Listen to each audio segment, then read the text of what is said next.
All right, so we're back here once again on the Couch Coach Live, another Wednesday night under the lights. We're here on another Wednesday. We got a special guest in the building. I got Jordan Long. We go speak with you. What's going on, Jordan? I would have been a lot happier had, CU showed up against Oregon and, the Broncos gave up 70 points. Other than that, I'm good. Yeah, what's going on, Maui?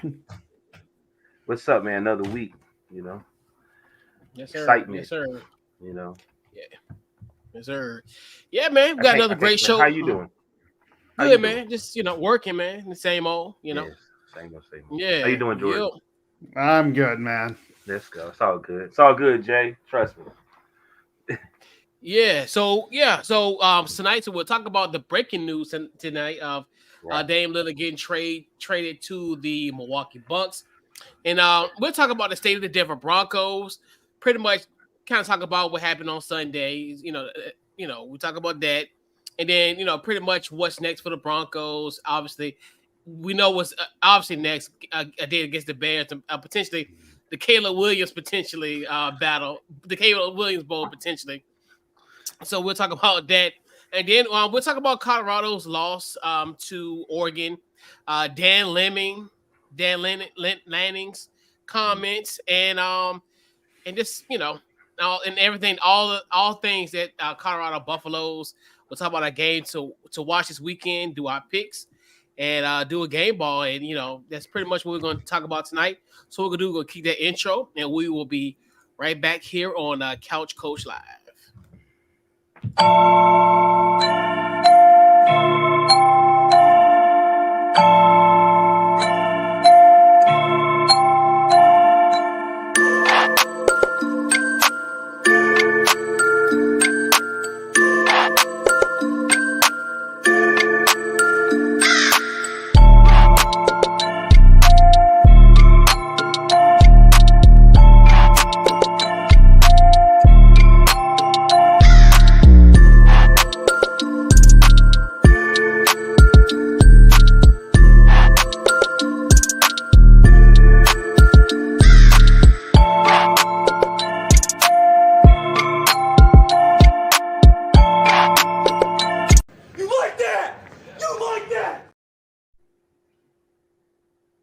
Back at it again. So and I got Big Kirko on 3, man. Crazy. But hey, that's how it is in this NFL landscape. So before we get started, this week's Couch Coach Live is powered by the good folks at SeatGeek. Head over to SeatGeek.com. Use the promo code CouchCoach to get yourself $20 off on your first purchase. So pretty much you got so many games this weekend, just down the future. Hey, go to SeatGeek. What game you want to get? I get you $20. Hey, and get you all situated for your, the games and the events that you love to go to. I got you covered. Give you $20 off at checkout. So we never got to talk about Dame Lillard. So obviously, the Woj bomb happened. So this afternoon. So figured it was about time, because obviously training camp is like next week or the next, I think it is next week. I'm to think about it. So that, and then so we kind of figured, and we knew Dave essentially wasn't gonna be with the Trailblazers, even if he was on the roster. He wasn't gonna be a part of the 2023-2024 plans for the Blazers. So, in typical fashion, Woj hit us with a Woj bomb this afternoon. So Damian Lillard goes to Milwaukee as a part of a 3-team deal with Drew Holiday, DeAndre Ayton, and Toumani Camara, and a 2009 unprotected Milwaukee first round and unprotected Milwaukee swap rights in 2028 and 2030 to the Blazers. Then the Phoenix adds Jurkic, Grayson Allen, and Nasir Little, and Keon Johnson to the fray. So, fellas, I want your guys' thoughts on this 3-way deal. Who was the biggest winner in this? And I just want your thoughts on this trade. I'm gonna go with you first, Jordan. What you got? Obviously, the winner is Damian Lillard. He was chasing a ring. I thought, honestly, he'd end up with the Heat. Obviously, that didn't happen. I thought maybe he would stay with Portland until the trade deadline. Obviously, that didn't happen. But if you look at the Milwaukee Bucks, they're a top 4 seed every year. especially with Giannis Antetokounmpo there. So he's just chasing the ring, and they figured, you know what? Why not have a chance to win it with, Milwaukee? So that's where Damian Lillard heads. I also think that, the Suns probably got a little bit better with Yusuf Nurkic. Now he's going to play center for them, and I think he's a little bit more athletic than DeAndre Ayton. Ayton's just one of those guys that can play down low and rebound. Yusuf is more of a I'm going to compare him to really Nikola Jokic, that type of player, because he can rebound, he can score, he can hit the outside shot. I'm not comparing him saying he's as great a player, but I just think the Suns needed a versatile center, and that's what he brings to them. Yeah, you don't know what you got, Mallory? If you don't mind, Coach, could you read the trade one more time for me? Okay. I'm sorry. So Damian Lillard goes to Milwaukee, right? Right. So Drew Holiday, DeAndre Ayton, and Tomani Kamara. Okay. In a 2029 unprotected Milwaukee first and an unprotected Milwaukee swap in 2028 and 2030 to the Blazers. And then Phoenix gets Yosef Nurkic, Grayson Allen, Nasir Little, and Keon Johnson. Okay, I'm giving it to the Suns. I think the one thing about the Suns, we were all saying that their bench was kind of funny, and I think they're starting to build their bench now. I think they wanted to get rid of Ayton anyway, and I do not like the fact that they gave up Holiday, that the Bucks gave up Holiday as a guard. I don't like that. And no offense, I like Dame, and I know Dame wanted to get out. Or I don't think he really wanted to get out, but they needed to get out. I don't like him with the Bucks because I feel like the only way the Bucks won a championship was because, like I said again, was PJ Tucker. They basically got the same team from then. Am I wrong with that? They basically got the same roster that they had when they won the championship. It's just that PJ Tucker's not there. And I felt like when Phoenix was doing the pick and roll, Holiday and PJ Tucker was able to switch on defense, which made Chris Paul have to work harder, which he got injured, and then made Booker have to work hard also. So I just wish they would have kept Holiday. I wish they would have tried to keep their nucleus, but I guess they couldn't. So I really like the Phoenix Suns as the biggest winner. You can say for the loan, you could say Portland got it with those picks. I'm going with the Phoenix Suns, and I really don't like the trade. I mean, that's just me. Yeah, I don't like it either because, yes, you had to give up a lot, but you're only basically, if you're looking at Portland, you're swapping many guys for one player. That's it. Right. Yeah. I think the biggest one, obviously, the glaring one is going to be Milwaukee. I mean, you get a guy like a Dame Lillard there. Right. You bring that scoring punch. It kind of alleviates Giannis from being like the leader, just carrying them on their back. You got a guy like Dame Lillard, and then in clutch moments, who's going to take the final shot. It's going to be Dame. Right. But I do like Portland. I do like what Portland did because now I think you can flip Drew Holiday for something else.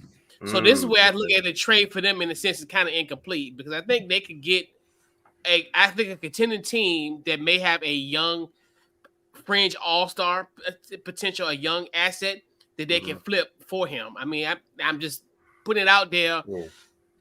This is just I don't know as far from a salary cap angle.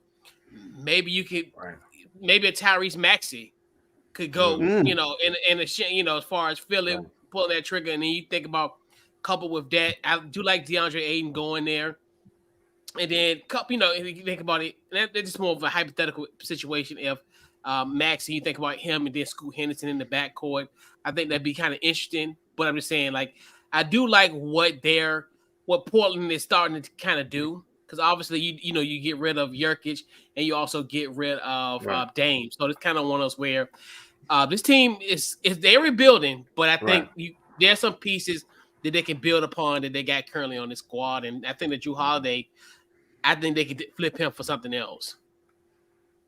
I kind of think the Bucks too might be a little nervous because I don't think Giannis is happy. They got a new coach too, right? Yeah, Adrian Griffin. Yeah. Right. So I think they could probably sense maybe Giannis may be a little too happy, and they're giving him everything. Like somebody said, I think is both his brothers playing for them. Yeah. I just looked at the roster and I was like, it don't really make me. I mean, there's some potential there. It don't really just hit me like Well, damn. You know what I mean? But I do. I'm gonna tell you something, Jordan. I think every team has to start looking at the world champions and look at how they have to be balanced and how you know what I'm Mm. saying, in some type of way. I think the Nuggets are the new NBA, if that makes sense. Oh, it makes a lot of sense because I mean we are balanced scoring wise. I mean, yeah, Hmm. Jokic, gets his triple doubles, but Right, we have Michael Porter Jr., right, Jamal Murray, we have Aaron Gordon, who all pretty much have the same type of stats game in and game out. So right, it makes sense. That's the way to build it. But for Milwaukee, I mean, I can see where you're going with Maui right, because you did get one player, Damian Lillard. The question is how's that bench going to perform? Because we know right. Giannis is going to have his points. Is that can make Giannis happy to stay past this year? I really don't know. It just depends on how far they go in the Right. playoffs. Right. And Grayson Allen gave them a meanness off the bench, which I Mm-hmm. think is really going to help Phoenix out also. And then he's a champion too. You know, it's just a lot of little things. I think all around, I think it's something extra for Giannis, but I think Giannis really needed somebody to more or less back him up on it from a defense standpoint. And don't get me wrong. And then no offense, Lillard gets hurt.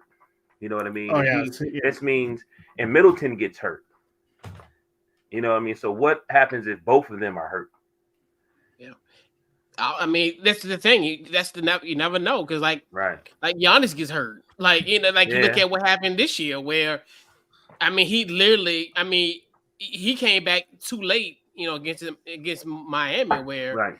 they could have actually did something. But yeah, Right. everything is really contingent on health. Like, and Right. if everything goes to freight, this is one of the favorites in the Eastern Conference Right. for sure. Right. Mm-hmm. Right. Yeah. Right. So let's talk about and it's funny. So this wasn't an intentional thing, like as far as talking about because Jordan's gonna be on here regardless because I know we wanted to talk about some other stuff, but these Right. things has progressed. Unfortunately, two things kind of came at once, so it was no pun intended, but it was like an avalanche Mhm. of things that happened this weekend in the world of Colorado sports. So we gotta talk about first the Denver Broncos. So essentially, um, obviously, if pretty much not to kind of beat a dead horse, we know that the Broncos did lose 7-20 to the Miami Dolphins. They essentially Miami tied for second as far as most points scored. It's the most highest point scored since 1966. Obviously, historical standpoint, the Washington Redskins did score 73 points and 72 points versus the Giants in 1966. So, guys were 3 points short of being a part of the record books. But so I just want guys want a two-part question for this Broncos situation. Who is to blame for this loss, and what's next for this Broncos team? So I'm gonna go with you first, Jordan. What you got? Honestly, if you look at the game as a whole, I was rooting for the Dolphins to actually get the record. But honestly, it's our defensive coordinator. It's Vance Joseph. You look at the game and the second half, he made no adjustments. That's happened in the Washington game. You guys scored 18 straight points, or yeah, 18 second half points on us to take the lead. You look even at the Raiders game the first week, he made no halftime adjustments and you give up 70 points. But I can tell you, watching that game, especially in the second half, the defense did not want to be out there. They flat out gave up. That's just a bad president. I'm not blaming, Sean Payton. Sean Payton's doing a fine job with the offense. It's Vance Joseph. Joseph, you can tell the guys don't want to play for him. And they gave up 726 yards of total Right. offense to Right. Miami. And honest, Tua Tagovailoa was awesome in the game. He was 23 of 26 passings for 309 yards, 4 touchdowns. They didn't even sack him once or bring pressure. So blame has to be on Vance Joseph just because he has not made he didn't make any second half adjustments last week, hasn't done it in the last couple of weeks. Yeah. What you got? What you got, Mal? Your thoughts? Man, by you being a Colorado fan, you just messed up my whole take. So, because that makes perfect sense that it was the defense. But I'm just going to say this: I'm blaming everybody because I'm blaming everybody. I'm blaming the coaching. I'm Sean Payton too. I'm blaming the captains. You should never let it get that high. You have to motivate your team some type of way of not to give up. Even when you see it got to the point where you know you're gonna lose, but you still put Mhm. effort regardless. Even if your a defensive coordinator looks like he's all over the place and he don't know what to do, your captain is supposed to come say, "Hey, fellas, let's get together. Let's talk. Let's do what we need to do. Me, you, we need to connect. Let's not make a fool of ourselves. They're not making any more. Once they hit like 40, they're not making any more points. You know what I mean? Or we're gonna Mhm. really have to start not head hunt, but we're gonna really have to start hitting them. Like some of the tackles was just like, man, they just really want to be out there. You got to be out there. You got to have some type of pride. You know what I mean? Like you just have to. You know what I mean? So I'm giving it to everybody. You got to put I your com- you got to put your foot down and say, man, we the Denver Broncos. We play in the NFL, and I'm a part of this team. But man, we got to respect ourselves. We got to look ourselves in the mirror. You can't always be the ones on the field because something like this, we'll mess around and not even be on the field no more. Be somewhere else. You know. that's basically what it looked like, and I can tell you that they were missing. From a leadership standpoint, they were Mm-hmm. missing their leader on defense. I'm not making excuses for it. Yeah. Justin Simmons, our starting safety, was out. I Right. can't remember what injury he had, but that's the guy who's really the leadership. I don't know who the leader is on defense when Justin Simmons out there. We've got veterans in Randy Right. Gregory, the Clark guy we got from Kansas City. Right. I mean, we have veterans, but where is the leadership? That is definitely a question to me. Where is the leadership on defense? Because I saw And nothing, and even on offense, the leader's supposed to be Russell Wilson, but where was he saying right. let's calm it down? I definitely agree with you. It is on everybody. And I think that's part of Russell Wilson's character is being that way. Sometimes, like for you to evolve, you have to show your dark side. Like he needs Mm-hmm. to get. I don't know. Maybe he do, but it seemed like he needs to show that dark side of him. Like man, let's fucking go. Let's do. You know what I mean? We when the last have you ever heard him say something like that on the sideline? I I don't have think I not. I have. mean, That's Right. Bronco for sure. Right. no, But not as a definitely not. I Broncos. mean, Right. that's a lot different than when we saw Peyton Manning come here because Right. Peyton Manning would get in people's faces. I don't know if Russell Wilson's scared of Sean Payton or scared of talking to his teammates, but it's definitely right. I don't see him going into anybody's face. You're supposed to be the leader of the team. Right. So my question Yeah. is, what kind of coach would you say Sean Payton really is? Is he a quiet one? Is he in your face? Is he a manipulator from behind the scenes, set you up? Like what kind of coach you think he is? Or he's I like just think in your go ahead. I'm sorry. no, you're fine, Maui. From what I've seen, he's not a guy that's going to get into your face. He likes to converse, but he's not a fire up rah rah guy. He's more of a quiet leader. Right. But I don't. I didn't see that when he was in New Orleans. He just seems Mm-mm. like a different coach. Okay. Okay. Yeah. So one more thing. I call this karma. Like no offense. I feel like tomorrow's a new day. That's why I wanted to tell you. Don't even look at the 70-20. Just look at it as you're 0-3, right? It's a loss. And I think like it's karma. I think since the Super Bowl, there's been a lot of controversial things being said about the organization from the Mm-hmm. Miami coach. I mean, the old Miami coach that said that remember when he was supposed to be interviewed and he said he felt uncomfortable. It's Yep. been a lot of even last year, coach. A lot of people, this gives them a chance to throw everything and say, hey, man, y'all shouldn't have treated that coach that way. You need to start looking at blah, blah, blah. So I think right now they should be having a conversation about, man, we need to change this around. We had a horrible September, but October is right there. And that's when it's really time to move forward.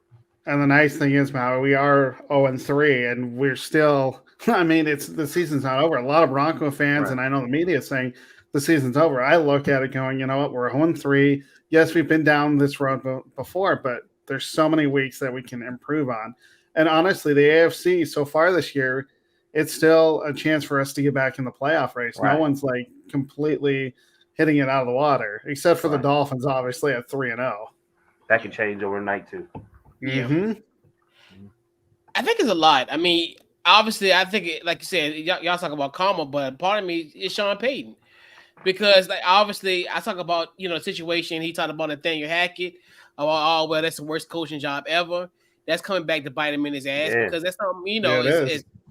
and from the coaching world, you're not supposed to say that. That's that's somebody within your own fraternity. You don't Right. stuck like that. And then even the situation with him talking about Russell Wilson, well, he need to stop, kissing babies, this, that, and the third. Pretty much calling him soft from the jump. And then even after we played y'all, was it y'all or we played y'all, or was it against the Raiders? Well, he said, well, we might need to bring back the wristband. That was after we played you guys because it was a lot of he couldn't get the play into Russell Wilson for him to go into the huddle and say it. And I think that was part of our second half collapse against you guys, is because we didn't have time to get the play and go through his cadence. And that was one of the main differences. He definitely said he would have a wristband. I think he actually had the wristband on, but obviously it didn't matter. Didn't help. And two, I think it's like you said, and to your point, it's Vance Joseph. I think it's one where, you look at the adjustments, and even though we talked about, our game 2 weeks ago, there was no adjustments. I mean,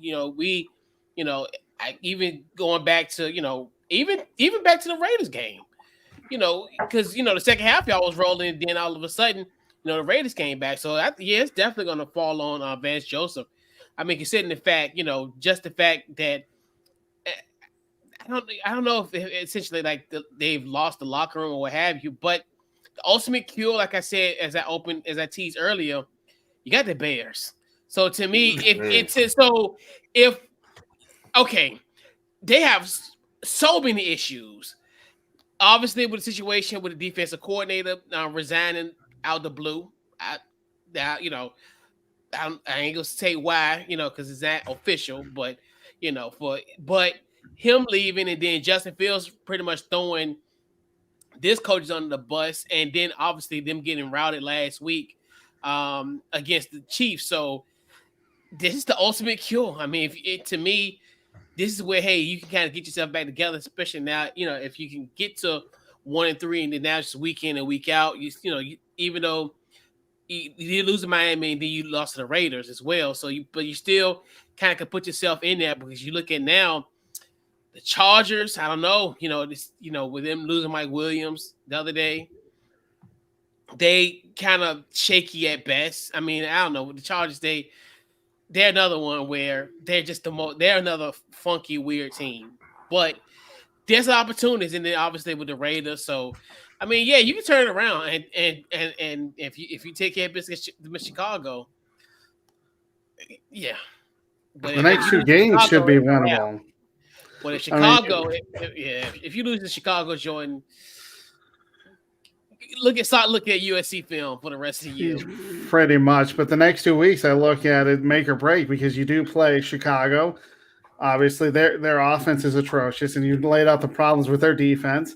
And then you have the Jets, which I thought was going to be a harder game, but it's not now that you don't have Aaron Rodgers. So if we can potentially win those 2 games, we're sitting pretty at 2-3. Like I said, it's October. Yeah. You can literally go through September, and you can lose 3 games. You can be 0-3, but if you can go in October, man, and say be 3-4, that's a whole nother. You know what I mean? I tell everybody that, like, I got a Cleveland Brown buddy of mine that always called, and he be so hyped when it comes to September, and I'm like, bro, you need to brag when you're in October going into November. You know what I mean? Because a lot of veterans really don't start really moving into October, But I'm going to say this too, Jordan. Seriously, they got to look in the mirror, because the Broncos should not be one of the worst teams in Colorado.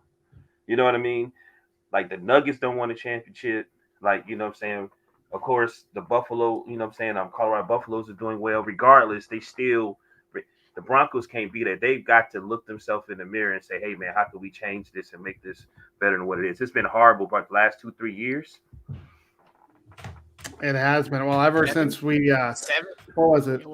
After we won the Super Bowl in 2015, we were 9-7. That's been our best finish, and it's just gone downhill. We've gone through, let's see, Vance Joseph, Fake Fangio, Nathaniel Hackett. We're on our 4th head coach since then. Right. That's right. Yes, he was your head coach. Oh my God, I forgot about that too. He was your head coach back in the day. Crazy. Yeah, so it's okay. I mean, it's easy to forget considering we haven't been good. So, yeah. So let's shift our focus to, and the true Colorado fan at best. I think God probably remember you, Joe. Maybe I think we first met maybe like 3-4 years ago, probably like during the pandemic.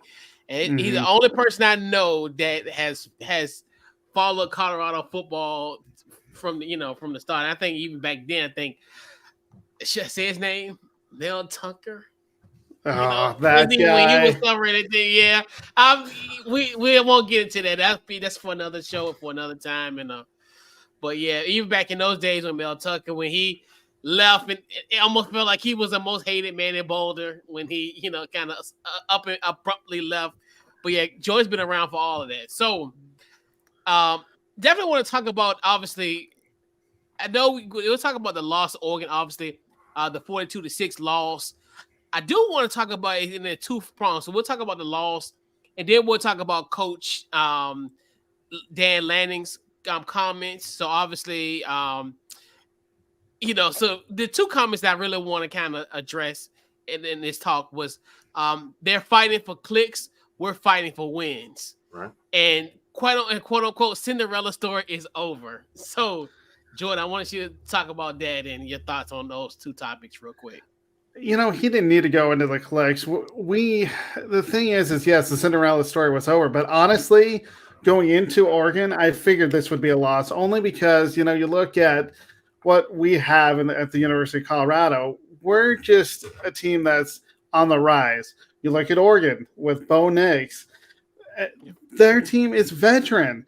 Yeah. I was not surprised that we got shellacked. I expected a loss. I know that's bad of me, but I expected just because – I think since we've been in Pac-12 play, we've beat Oregon once, and I can't remember what year that was. But the fact of the matter is the Ducks they're a veteran team. They're looking at the playoffs right now. We're just thinking about going bowling. I mean, we're 3-1. I mean, if the season were to end right now, I'd be happy because that's 2 more wins than we've had the last few years. So the thing about it is it is what it is. It's a loss against Oregon. I think next year, once we play them, we'll be better just because Shedeur Sanders will have another year under his dad. We'll have a better idea of what the system is that Coach Prime's going to, run. I'm not worried about it. The thing is Oregon's just a veteran team. Again, they're looking at the college football playoff, and we're looking at a bowl game. Right. Yeah, I know. That's when you think about it. So I do want to ask you a question, Jordan, real quick. So you talk about next year. All right. Is Cormani McClain going to be a part of this Buffaloes team next year? That's what they're saying. I mean, he hasn't played a whole lot. I think he's been – I don't know why he even came to Colorado, but he hasn't even played. So – but I hope so. I mean, you want to play for a winner, and Coach Prime is a winner regardless of what happens. So I hope he's part of the team, but if he's not, so be it. Right. Yeah. What you got, Mal? Your thoughts? Start off. I think he is. I've been following that too, and I think he just need a rude awakening. I think Coach Prime was keeping it as quiet as he could, and then he's giving him another way. So I threw something out to the media. How are you going to take it? I'm going to try to motivate you this way. I try to do it this way, and so I did it like this. What you going to do? Now he did tweet something, but then they said in practice today you could see a complete different side. Now he's being who he is. I don't know he most likely got some money, right? I believe so. Yeah. So how much? Who knows? Right. So he got that money. They out there, the cameras and this and that. Like you lose it. You know what I'm saying? You lose your focus, but you got to fight through that and stay afloat. You know what I mean? And ain't no telling, man. Like one thing about like athletes, they could be prima donnas and oh man, I don't like them. It's just a lot of little things. He probably think it's politics, but he got the opportunity when Hunter got hurt. They need him, but he's got to put forth effort. If he ain't playing, he's got to look himself like, what did I do wrong? Why would he not want him out there? There's something going off the field. I'm not exactly sure because a lot of Denver media has even said, well, he needs to be out there, and maybe if he was out there, the Oregon game would have been a little different. Right. Whether or not that's true, I don't know. But you need him out there. And and then like I was watching somebody. I'm sorry, Chris. Go ahead, Coach. You say? No. You go. What I saw somebody say is he may be the best, but he's not putting the effort in. He's not doing the little things. And why would I why? And that's the difference between pros and being at college. Why would I play you, even though you're better than everybody? But these other players that's putting forth effort, they don't even have half your talent. But I would rather have them there than have you there, and you don't even know what you're doing. You just working off what you think. You don't know the schemes. You don't know. You know what I mean? That's crazy to me. But That's Yeah, exactly why he's not playing. And yeah, right, that's what he 100%. said. Yeah, that's what he right, said. He said pretty much he's not, like clocking the hours for watching film. He's like, well, I would be a fool to have him on the field and don't know the scheme. So yeah, I right. mean, yeah, I hope he gets it together. I really hope he does get himself together, and because he's don't it's a terrible if he to make the best of this situation. I definitely think Right. he should definitely make what's best of the situation because he's gonna learn from one of the greatest cornerbacks of all time. So why and I hope he don't go to the Porter route. I'm just gonna go somewhere, Right. do his thing because I don't know he's from Florida, so you You look at that type of situation. But know what it remind me even of? going back, I'm sorry. Can I say one more thing? You know what it remind me of? You remember the movie Drumline, where Hmm. Nick Cannon didn't know how to read music, and the guy was like, uh-huh. and I feel like this is the same scenario where you're not doing the small things. You got to a certain point. This is why you here, so we could take you to the next level. So when you go to where you saying you want to go, you'll be rather than being a 2-3 year guy, you most likely can get you 7 or 8 years because of your preparation. Yeah. Yeah. Going back to yes, it was more so his preparation. I Right, just hope that he can just take advantage of the opportunity because these type of situations aren't going to fall into his lap. I know he can probably go to any school in the country if he does go in the transfer portal. right, I say stay at Colorado, especially teaming up with him with Travis Hunter next year, or even this year if he get his act together. So I think, like you said, Hmm. just a warning for him. right, Obviously, the loss of Oregon, I expect that was going to happen. I mean, I right, Hmm. figured that. I mean, because you got to think about it.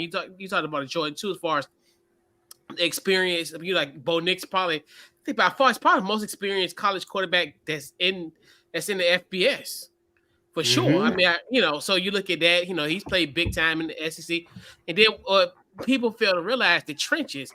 That was the difference because you have Oregon is fantastic. As pretty much when it comes to putting guys in the NFL, they're almost like a damn near farm system. So mm, they're gonna have guys playing on Sundays on both ends of the offense and defense. So that really wasn't expected because we knew going to this game, Colorado was deficient in both of those areas. So and obviously you can tell even in this game where they were just getting gashed. The Dan landing thing, I didn't take too much stock in it. I think, but people got to realize coaches.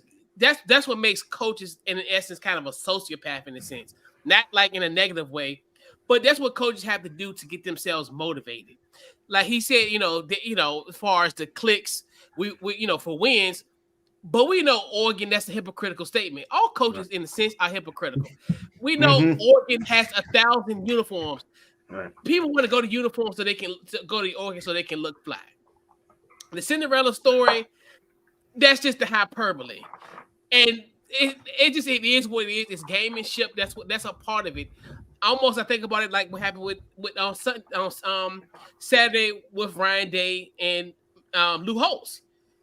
Lou Holtz, even at 86 years old, people think he a little loopy, but he was dead right about Ohio State. right. But Ryan Day was so defensive about it, but it was the truth. So that's the thing where it's like coaches they have to have that sociopath type of mentality when these things happen. Like, yes, he got called out for it, but it is what it is. And Mm-hmm. we know, people took it to heart. I'm like, dude, it's a part of the game. Move on. Coach is gonna say what they got to say. So that was my thought on it. So, let me speak on Dan Lanning. I didn't have a problem with it. The thing of it is, finally, because I'm a Jordan. I'm sure you understand. I love professional wrestling, and Hmm. finally, there was a coach that said, "I understand what's going on here, so I'm going to show a character of it." The Biden that we about to have these this team is bringing 9 million views every game, right? So I'm going to take a piece of that, and it's a home game, so I'm gonna entertain and be a part of those clicks. Even though he said that, that's exactly what he wanted to do. That's why you say it. You know what I mean? That's what he wanted to do. He wanted the people to know who he is. He wanted people. He know everybody's watching. You know what I mean? And then the blowout, like I'm watching it now. It's at home. Like to beat a team like that at home, it takes a lot. You got to be damn near perfect. You know what I'm saying? So I didn't have a problem with it. I felt like he did exactly what he was supposed to do. He wasn't disrespectful. He didn't say anything underlying like the guy before. You know what I mean? The week before, and then and that's really it. I don't know. Yeah. Congratulations. I had no problem with that comment. It was the comment that he said in July that I had a problem with, where he said, "Do you remember them winning anything?" And I'm sitting there going, "We went to a couple of bowl games. The Colorado football team, right. I want to say it was a COVID shortened year where we ended up going into the Pac-12 championship game. Does he not remember that? That was the comment I had a problem with. But with what he said before the game, I had nothing. He was trying to motivate his team. I was fine with it. But even him saying that, because he said over the summer, right? They did not know that Deion this was going to happen. Like something as big as this was going to happen. So you got to take a piece of that shine. You got to take a piece of that if you have that opportunity. You know what I mean? Yeah. You have to. So I'm not knocking it.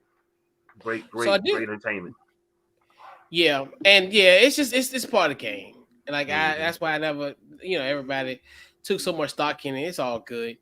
So I do want to talk about this topic, and it's a video. It's gonna be a minute long, and fair use. So we'll play that right now. You were talking about the jealousy and the way picking these coaches and how Deion got there.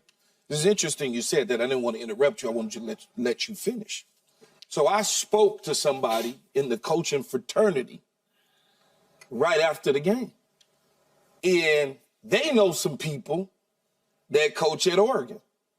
And they was telling me, they said, man, I've never heard from another assistant coach of how much information was being given to that staff about, I'm being real with it, about game planning against Colorado so they can beat them. Everybody was stacked. They was stacking. That's the reality of it. I ain't making this up. No. I ain't gonna disclose no names, but y'all know who I'm talking about if you watch it. So I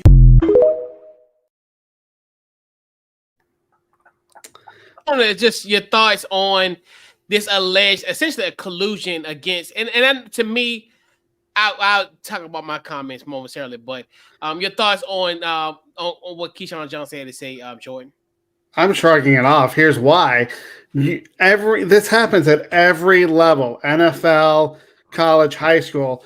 All these coaches give them a blueprint on how to beat a team. I have nothing wrong with what Keyshawn said. It probably did happen. Honestly, my thoughts are it's not a big deal because it happens all the time. Yeah. What you got, Maui? I agree with Jordan, and Prime said that. He laughed it off, but it comes with it. Like, it just comes with it.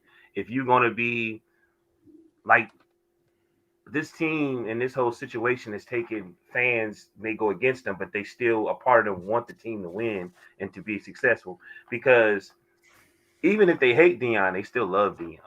Mm-hmm. It's no way for you not to. Like, the dude might not have seen you for years, and you ever be a reporter or somebody, he say, hey man, how's your mom doing? Like, you cannot sit there and say that you're gonna not like a genuine person like that. You know what I mean? Yeah, It's in the arrogance, but it's all, if you pay attention to it, it's all in comedy in some type of way. But he backs it up. So I don't have a problem with it, but it comes with being in a position that they're in. Like, they're winning, even losing, they're still winning. You know what I mean? What is it, 56 million views? Like, or something like that. Something like that, man. And then like the sunglasses, like, what is it up like? Like, it's just a lot of, they're winning right now, man. Like, you want to be a part of it. Like, every investor probably in some type of way is trying to get in touch with them so they can do something. Like, even all the players got their social media, like, YouTube. That it's a trip, man. Like, they're really, really winning right now. They're what do they say, the A side right now. Yeah, it's much to do about nothing. I mean, it's like you said, it happens in everywhere, in every facet. Like, right. And the whole thing about just it's feel like it's more information compared to other coaches, but I mean everybody's trying to find the edge. Coaching is a dog eat dog world. If I'm gonna find some type of advantage for you, so I can could put food in my table, I'm just gonna go for it. I don't Hmm. forget your feelings. I'm gonna go for what's mine. If I'm, like so, it's much ado about nothing, and it's just to a point where it's gonna always happen, regardless of because people gonna talk. I mean, this isn't just a football thing. This is a world thing. World If you're thing. in corporate America, everything you're always gonna find somebody who's gonna give you trade secrets of how you do this, how you do that. So Exactly. it's much ado about nothing, man. Hey, you keep disseminating information. I mean, it is what it is. It's a part of life. But yeah, man. So as pretty much we got some great games this weekend. So obviously, so I definitely want to get you guys' thoughts on what's your game to watch this week. Jordan, what's your game to watch this weekend? Well, like you said, there's so many great games in the NFL and the NCAA, but I'm going to have to go with Kansas versus Texas. You look at Kansas coming in to Texas, number 24, while Texas is number 3. Kansas is the question is are they for real? They're 5-0. If you go in and beat the University of Texas in Texas, you're going to get some respect, especially in the Big 12. Now, on the flip side, if they lose to Texas, then we know who they are. But this is just a big game for Kansas, one of the biggest games that they've had in a long time. Yeah. Oh, if Kansas wins that, oh my God, that's gonna be it's gonna be almost basketball like when it Mm-hmm. comes to that situation. So, Mal, what's your game to watch this weekend? Man, I got a lot. It's gonna be some good games this weekend. I'm so sorry. The first one I got is Commander versus the Eagles. I know Eagles are 3-0. I'm not a big believer of it, but I'm hoping that the Commanders can snap back and take this win. I think that would really boost their confidence. The Dolphins versus the Bills. Everybody keep acting like the Bills need to win this game so they could be, to me, highly respected. Like everybody's acting like last game was so big, but the Dolphins is crazy. So I think that's going to be a big game. The Ravens versus the Browns. You already know why. Divisional game. Votes. I think I'm going with the Ravens though, and I think the sneakers will be the Lions and the Packers, and the Bucks and the Saints. Yeah, so I think it'll be a really important game, and it's weird to say that there's gonna be some meaningful football in Durham, North Carolina. Oddly, Uh-oh. so I think this Notre Dame and Duke thing is gonna. I Yeah. think it's gonna live up to the hype. Right. Especially, I think Notre Dame is desperate to a point where if they lose against Duke, I think they Right. can end their college football playoff aspirations. I mean, 2 losses, and especially in back-to-back fashion, so they got to definitely rebound from that loss to Ohio State, and they definitely got to win this game. It's a must-win for Notre Dame. Mm-hmm. Duke, once again, they're just undefeated. They're just riding the wave. College game day is going to be in Durham, which is unreal. Right. It's crazy the rise of these basketball blue bloods, in college football this year. That's another, great story. We talked about Kansas, Duke, and then also North Carolina's undefeated as well. So, yeah, it's a very weird college football year, but to say the least. But yeah, definitely Notre Dame and Duke for sure. It's going to be the game of the week. Okay. For me, I'm a game to watch for me this week. Okay. So I don't know. I do this. I'm gonna change this graphic in mid graphic. So we got to go into our weekly edition of our pick 7 picks. So we'll pick 7 games this week. So last week I went 6-1. Maui went 4-3, and our guest picker last week JB went 4-3. So for the year I'm at 14-7. Maui at 12-9. So on your ass. You hear pretty much. Number 10 Utah at Oregon State. Who you got, Jordan? Yeah, Utah. They're a beast. They're showing that they're one of the top teams in the Pac-12. Oregon State's right there, but I just don't think they're going to overpower. That is, Oregon State's going to overpower Utah. I have Utah. All right, what you got, Maui? I got Utah.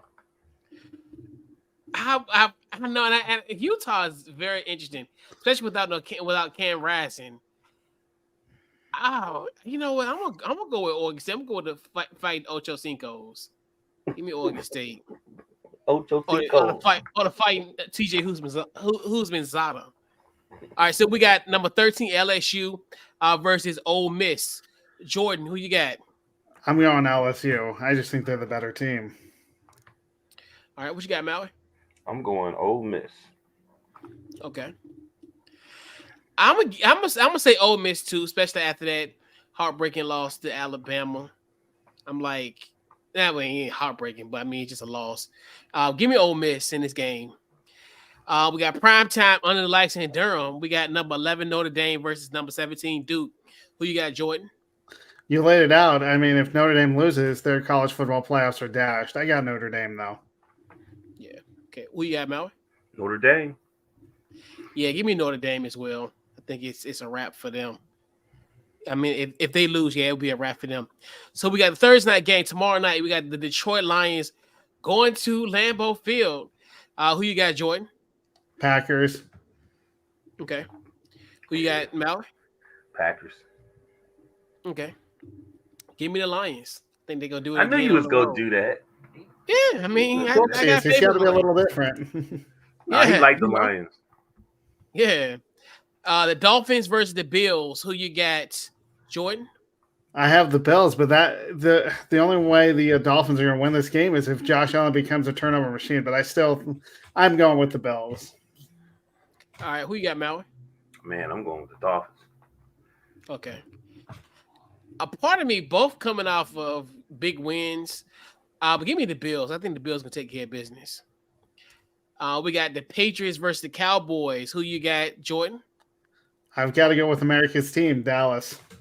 Okay. What you got, Maui? I'm gonna go with Dallas. Okay. I'm gonna go with the Arlington football team. All right. So then round out our pick 7, we got the Seahawks versus the Giants on Monday Night Football. Who you got, Jordan? I got the Giants. Okay. Who you got, Maui? I got Seahawks. Okay. Yeah, I got Seahawks. Well, go Hawks. Well, I forgot your boy's not there. I mean, go Hawks. Like your boy, like your quarterback say, Jordan. Go Hawks back in the day. Mm-hmm. All right. So we'll put who gets this week's game ball? I'm gonna go around the horn. Jordan, who you got your game ball this week? I'm going with Devin Achin. I mean, he's the running back for the Dolphins. I never heard of him until this game. He appeared in one game before last week, which was week 2 against New England. He only had one carry for 5 yards, and then he had a breakout game against my Denver Broncos, unfortunately, and he rushed for 203 yards, 2 touchdowns, and averaging 11.9 yards per rush. Yikes. We got Maui? Well, my game ball is going to, like I said, I started with karma. It's going to Mike McDaniels. He was an intern for the Broncos. And he almost broke the scoring record. So I'm going to give it to him. I think about one thing that you talked about is how many coaches they've had. Think about if they'd had him as a coach and how better it might be right now. For the simple fact, he was an intern there, so he understands the organization. He understands what it means to be a Bronco and what that organization means. I feel like you always supposed to have that on your coaching staff so people can understand the blood, sweat, and tears that everybody had to do to make the franchise move forward. And so I just want to give him my game ball. He was a ball boy there too, right? Yep. Yeah. Right. Yeah. I'm so scared for Mike McDaniels come back to FedEx in December. I'm like, somebody said that they wouldn't even give him an interview. Yeah, Dolphins. I mean the Dolphins, but the Broncos don't. They didn't give him an interview. They didn't want to give him an interview or something like that. I am so scared for him to come back to FedEx this year. I'm like December 3rd. I'm like, oh boy, it might get ugly. Because remember he complained about him having to pay for coffee while he was here. So. Oh, I do remember it's that. personal. So yeah, I'm a little scared. I ain't gonna lie. But But yeah. Jordan's like, I am not. I don't agree with that game ball, Sean. No. But yeah. So my game ball's got to go to C.J. Stroud. What a great first road victory for him. He went 20 for 30, 280 yards, 2 touchdowns, and 0 interceptions. So definitely huge shout out to C.J. Stroud getting his first victory as an NFL quarterback and also his first ever road win. So shout out to C.J. Stroud. The future is bright for this young man, and we shall see. So before you put a ball on the floor, don't you think that the Jets should trade Zach Wilson to the Bears for their quarterback? Yeah, right. I don't think the Bears would say yes to that, but I mean, I could see it from the Jets' standpoint. They need a better quarterback, and Fields needs a better system. Yeah, and that's the thing where it's just like I don't understand why the Jets kept him, especially after last year, because obviously when Mike White took over, they pretty much the whole locker room wanted Mike White in support of him, and it's like I never thought he was gonna ever get the locker room back anyway. He'll never get the locker room back. So I never understood the reason why they even kept him beyond this year was weird. But I don't know. It's gonna be definitely interesting with the Jets. But so put a ball in this week's Couch Coach Live. So go around the horn, final thoughts, and yep. So what you got, Jordan? I just hope my Broncos can actually steal a win in Chicago. You guys talked about it. I mean, the season isn't over. Again, if you win these next 2 games, you're sitting pretty at 2-3. Right. Yeah, you'll be right in the thick of it. Mm-hmm. Yep. What you got, Mal? Great show, man. Hey, looking forward to these games this weekend. You know what I mean? Like I said, Jordan, man, Colorado sports is actually doing well. I believe the Broncos eventually gonna figure it out. You know what I mean? Russell Wilson, please run the ball sometimes. Get some yards, move your feet. Anyway. I mean, he bought to be 35. It's a little different. That these days. Man, it's a little different for him. But yeah, man, another great show. Another great show once again here on Couch Goes Live. Great slate of games this weekend, for sure. Definitely gonna help kind of navigate as far as the course of the college football landscape as well as the NFL landscape. So before we head on out, social media, where they can find you, and in the upcoming project, what you got, Jordan? Well, you can follow me on X. It's at SportsScoop1. I also have a blog that I write Mondays through Thursdays at sports-scoop.com. I also have my own show under review, usually on Fridays, but I'll tweet that out when I'm going to have another show. Okay. All right. What you got, Maui? Oh, man. Deshaun Morgan, Facebook, DT Morgan 78, Instagram. Great show, fellas. Jordan, is always a pleasure, man. I was hoping you was going to be on today. I was enjoying my time on Couch Coach Live. Yeah. Once again, pretty much Facebook, Twitter, Instagram under Couch Coach Live. Pretty much couchcoachlive.com. Check out my Commanders Central podcast tomorrow night, 9 o'clock Eastern Standard Time. Commanders in the chat. So that's tomorrow at 9 o'clock. Next week, obviously, the Commanders will play the Bears on Thursday Night Football. So we'll have a live show starting at 8 o'clock on Commanders in the chat at 8 o'clock. So we're not doing play-by-play, but more so, hey, there's 2 guys reacting to what happens in that game. Even though last year was a snooze fest as far as the game, but we kind of kept it a little entertaining. So definitely check us out there. Live edition of it next Thursday, 8 o'clock Eastern Time. And also check out tomorrow night, Commanders in the chat at 9 Eastern Standard Time as we preview our matchup with the Philadelphia Eagles. So, man, this has been this week's Couch Coach Live, man. We will catch you guys next week. And we're out.